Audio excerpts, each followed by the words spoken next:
Hi guys, welcome to my channel. Today I want to share with you guys Neoguri Ramen. How to make Neoguri Ramen taste better. This is Korean Neoguri Ramen, which is spicy seafood flavor with udon type noodles.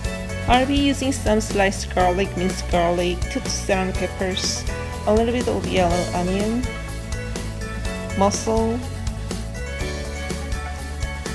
baby octopus. These are all cleaned and prepared. Some peeled shrimp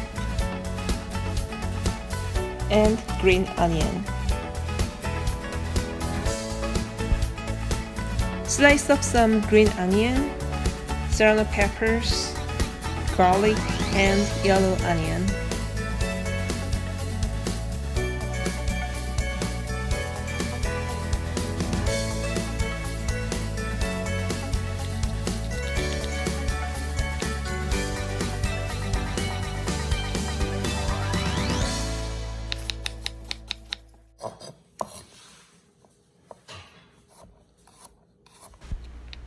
This is all the preparations, so let's make a Neoguri Ramen.